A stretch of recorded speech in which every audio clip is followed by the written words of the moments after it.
আবু সাইদ চত্বরে আপনারা যে এর আগে দৃশ্যমান যে ব্যানারটি আপনারা দেখতে পেয়েছেন, এটা 12ই আগস্ট এটা আমি নিজেই উদ্যোগ নিয়েছিলাম। দুইজন আমার শুভাকাঙ্ক্ষী ছিল, তারা সহযোগিতা করেছিল এবং সেদিন আমরা 12ই আগস্টের দিন এটা রাতের বেলা আমরা এইখানে এই আবু সাইদ চত্বরে যে ব্যানার যেটা ছিল এই ব্যানারটি আমি লাগিয়েছিলাম। কোনো প্রকার মিডিয়া কাভারেজ ছাড়াই আমি আসলে জিনিসটা করেছিলাম। আমি আপনাদেরকে যদি দেখাই, এই যে ঠিক এই মডেলটা হচ্ছে মানে ছিল আর কি। তো আপনারা যদি আসলে দেখেন বিষয়টা, হ্যাঁ, তো যে বিষয়টা আসলে বলতে চাচ্ছিলাম সেটা হচ্ছে যে এটা কোনো কারণে ঝড় বা বৃষ্টি কোনো কারণে জিনিসটা নষ্ট হয়ে যায়। পরবর্তীতে জিনিসটা নষ্ট হয়ে যাওয়ার পর জিনিসটা ফাঁকা থাকে। আমি সিটি কর্পোরেশনের সেই সময়ের মেয়র ছিলেন মোস্তাফিজুর রহমান মোস্তফা, ওনাকে আমি বলেছিলাম উনি বলেছিলেন যে আমি এটা আবু সাইদের জন্য আজীবনের জন্য এটা বরাদ্দ দিয়ে দিলাম। তো আসলে তখন যখন নষ্ট হয়ে যায় পরবর্তীতে আসলে কোনো উদ্যোগ নেওয়া হয়নি। আমরা যেহেতু স্টুডেন্ট মানুষ, কোথাও নিজস্ব অর্থায়নে করতে পারিনি। পরবর্তীতে আপনারা জানেন যে বিভিন্ন মিডিয়ায় এসেছে বিষয়টা যে এনসিপি মহানগর এবং রংপুর জেলার এখানে ব্যানারে বিষয়টা তারা এখানে একটা ব্যানার এখানে লাগায়।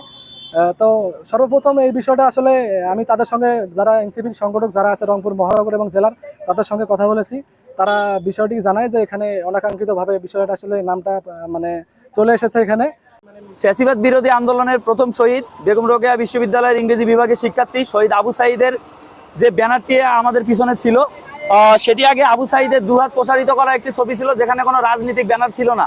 কিন্তু আমরা আজকে সকালে যখন হাঁটতে বের হই, বিশ্ববিদ্যালয়ের কয়েকজন শিক্ষার্থী, সেখানে মাইদুল ভাই ছিলেন, ছোট ভাই শিবাত ছিল, আমরা সব বের হয়ে দেখতে পাই যে সেখানে নব্য গঠিত রাজনৈতিক দল এনসিপির ব্যানারে আবু সাইদের যে ছবিটি সেটি খুব একপাশে খুব ক্ষুদ্র করে দেখানো হয়েছে, যেটি আবু সাইদের যে আত্মত্যাগ সেটির সাথে অবজ্ঞা করার সামিল। এই ব্যানার লাগিয়েছে জাতীয় নাগরিক পার্টির রংপুর মহানগর এবং জেলা কমিটি। তো তারা যখন সেখানে আসে, আমরা তাদের জেলা কমিটিকে এবং মহানগর কমিটির দায়িত্বপ্রাপ্তকে এখানে উপস্থিত হতে বলি। তারা এখানে উপস্থিত হওয়ার পর তারা শিক্ষার্থীদের সামনে যখন এই ঘটনার জন্য, এই ভুলের জন্য যখন ক্ষমা স্বীকার করে এবং পূর্বের যে ব্যানার ছিল সেই ব্যানার স্থাপনের কথা দেয়, তখন আমরা সাধারণ শিক্ষার্থীরা তাদের সাথে একমত হই এবং তারা এটি বারবার স্বীকার করে নিয়েছে এটি তাদের ভুল। কিন্তু আমি মনে করি আসলে এই ব্যানারটি যদি আসলে আবু সাইদ ফাউন্ডেশন যেভাবে এগিয়ে এসছে এবং তার পাশাপাশি আমি শাহরিয়ার সঙ্গে কথা দিচ্ছি, আমরা এরপর থেকে এটিকে স্থায়ীকরণ করার জন্য এবং এটি আসলে খুবই আর কি দীর্ঘমেয়াদীভাবে তো এখানে স্থাপন করার জন্য আমরা বিশ্ববিদ্যালয়ের শিক্ষার্থীরা এবং বিশ্ববিদ্যালয় প্রশাসন আছি, তারাও এটার আসলে রক্ষণাবেক্ষণের দায়িত্ব নেব এবং এর পরবর্তী যাতে এখানে এই ধরনের কোনো আসলে ঘটনা না ঘটে আসলে একদম সেটা আমরা আসলে আমরা আমাদের সবসময় নজরদারিতে রাখবো।